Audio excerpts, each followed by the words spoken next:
இந்த செய்தியை உங்களுக்காக வழங்குவது அருண் மசாலா. 1983 ஆண்டிலிருந்து தரத்துடன் தன்மை மாறாத அறுசுவை சமையலுக்கான அருண் மசாலா.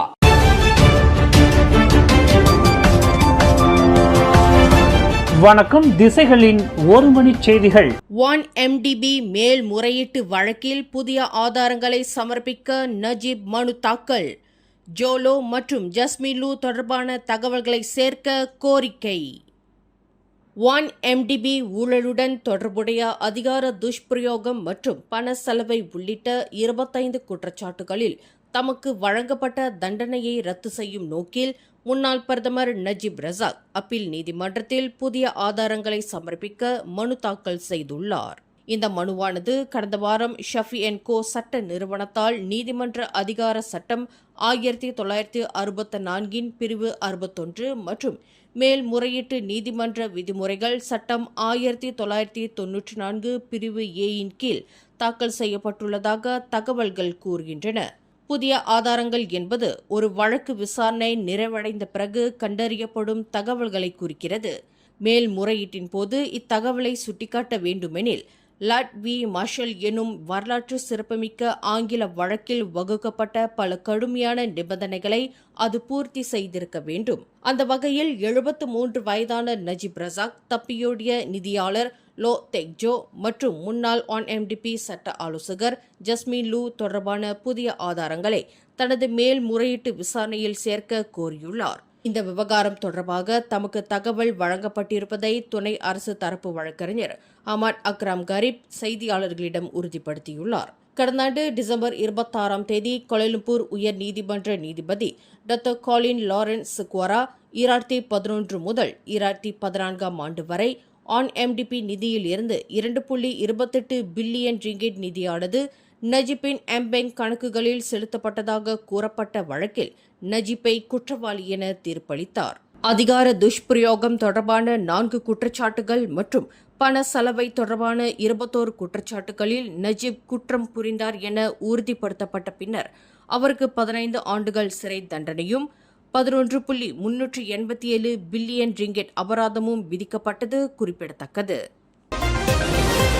இன்று மே 29 தேசிய செய்தியாளர் தினத்தை முன்னிட்டு துல்லியமான, நம்பகமான மற்றும் நேர்மையுடன் கூடிய தகவல்களை மக்களுக்கு தொடர்ந்து வழங்கி வரும் அனைத்து செய்தியாளர்கள், ஊடக பணியாளர்கள் மற்றும் ஒலிபரப்பு துறையினருக்கும் துணை பிரதமர் டாக்டர் ஸ்ரீ ஃபடிலா யூசுப் தனது பாராட்டுக்களை தெரிவித்துள்ளார். அதிவேகமாக மாறிவரும் மற்றும் சவால்கள் நிறைந்த ஊடகத்துறையில் ஜனநாயகத்தை வலுப்படுத்துவதிலும் அறிவார்ந்த சமுதாயத்தை உருவாக்குவதிலும் செய்தியாளர்கள் முக்கிய பங்கு வகிக்கின்றனர் என்று அவர் தமது முகநூல் பதிவில் குறிப்பிட்டுள்ளார். செய்திகளை வழங்குவது மட்டுமல்லாமல் மக்களுக்கும் அரசாங்கத்திற்கும் இடையில் முக்கிய உறவு பாலமாகவும் செய்தியாளர்கள் செயல்படுகின்றனர் என்றும் ஹவானா 2026 தேசிய செய்தியாளர்கள் தின வாழ்த்து செய்தியில் ஃபடிலா யூசுப் குறிப்பிட்டுள்ளார். அதேவேளையில் நாட்டின் ஊடகத்துறையானது தொழில்நுட்ப முன்னேற்றங்களுக்கு ஏற்ப தொடர்ந்து வளர்ச்சியடைய வேண்டும் என்றும் ஒழுக்கம், தொழில்முறைத்தன்மை மற்றும் மனிதநேய பாதிப்புகளை புறக்கணிக்க கூடாது என்றும் ஃபடிலா யூசுப் நம்பிக்கை தெரிவித்துள்ளார். இதனிடையே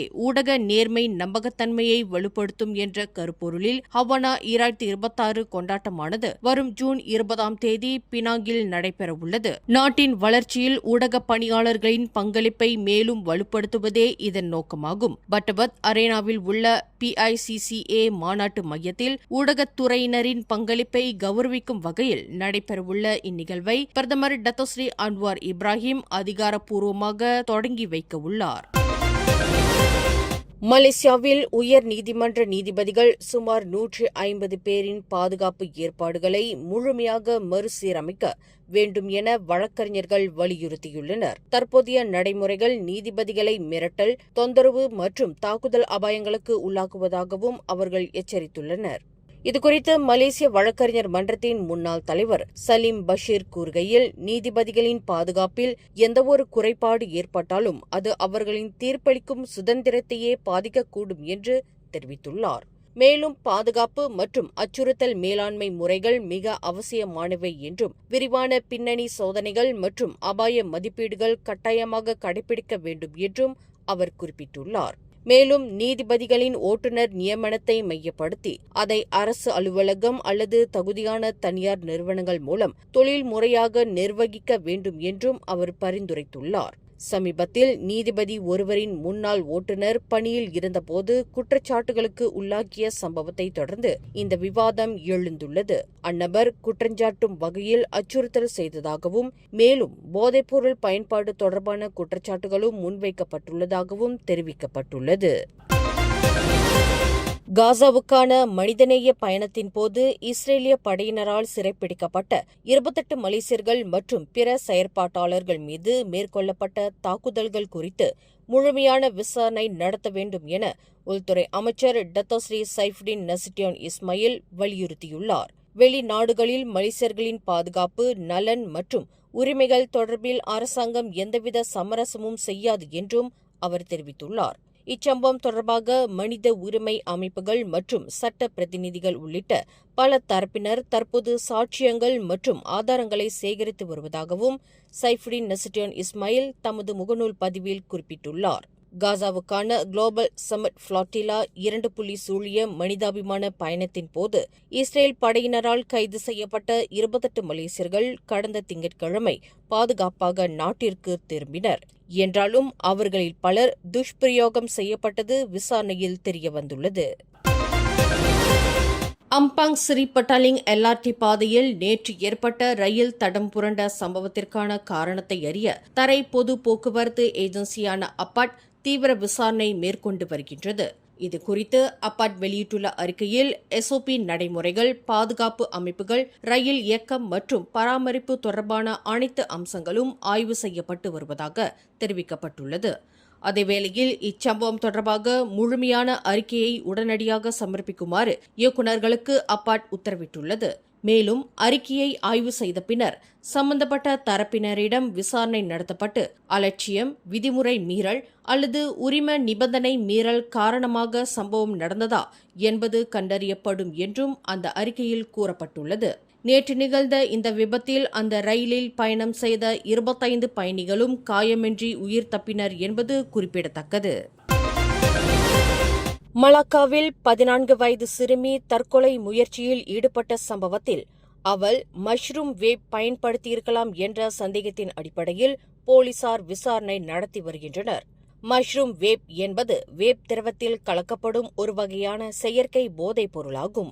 இந்த வேப்பை தனது 17 வயது காதலனிடமிருந்து அவர் பெற்றிருக்கலாம் என மலாக்கா மாநில போலீஸ் தலைவர் டத்தோ ஜுல்கைரி மொக்தார் தெரிவித்துள்ளார். தனது வளர்ப்பு தாயார் வெளியே செல்ல அனுமதிக்காததால் மன அழுத்தத்தில் இருந்த அச்சிறுமி வீட்டின் அறைக்குள் சென்று கத்தியை பயன்படுத்தி தனது கைகள் மற்றும் கழுத்தில் காயம் ஏற்படுத்திக் கொண்டது முதற்கட்ட விசாரணையில் தெரியவந்துள்ளது. கடந்த ஞாயிற்றுக்கிழமை நடந்த இச்சம்பவத்தை அடுத்து மருத்துவமனைக்கு கொண்டு செல்லப்பட்ட அச்சிறுமி சிகிச்சைக்கு பிறகு நிலைமை சீராகி வீடு திரும்பியதாகவும் ஜுல்கைரி தெரிவித்துள்ளார். கடலுக்குள் இழுத்துச் செல்லப்பட்ட ஜெட்ஸ்கி எனப்படும் நீர் சறுக்கு ஊர்தியை மீட்க முயன்ற 23 வயது இளைஞர் ஒருவர் கடலில் மூழ்கியதாக அஞ்சப்படுகின்றது. நேற்று மாலை நடந்த இச்சம்பவம் தொடர்பாக தங்களுக்கு இரவு 9 மணியளவில் தகவல் கிடைத்ததாகவும் அடுத்த 22 நிமிடங்களில் பெர்சியாரன் புத்ரா நிலையத்திலிருந்து மீட்புக் குழுவினர் சம்பவ இடத்தை அடைந்ததாகவும் லங்காவி தீயணைப்பு மற்றும் மீட்புத் துறையின் 4வது மண்டல தலைவர் ஜம்ரி அப்துல்கானி தெரிவித்துள்ளார். வலுவான அலைகளின் காரணமாக கடலுக்குள் இழுத்துச் செல்லப்பட்ட ஜெட்ஸ்கியை மீட்க ஆராஷ் நஷ்ரான் அப்துல் மாசேர் என்ற அந்த இளைஞர் பாதுகாப்பு அங்கியின்றி கடலுக்குள் இறங்கியதும் முதற்கட்ட விசாரணையில் தெரியவந்துள்ளது. தற்போது அவரை தேடும் நடவடிக்கையில் மீட்புக் குழுவினர் ஈடுபட்டுள்ளனர். இந்த செய்தியை உங்களுக்காக வழங்கியது அருண் மசாலா. 1983ஆம் ஆண்டிலிருந்து தரத்துடன் தன்மை மாறாத அறுசுவை சமையலுக்கு அருண் மசாலா. மேலும் செய்திகளை தெரிந்து கொள்ள கீழே இருக்கும் பெல் பட்டனை அழுத்துங்கள். உங்கள் மகிழ்ச்சியை வெளிப்படுத்த லைக் மற்றும் ஷேர் செய்யுங்கள். தொடர்ந்து திசைகளோடு இணைந்திருக்க சப்ஸ்கிரைப் செய்யுங்கள்.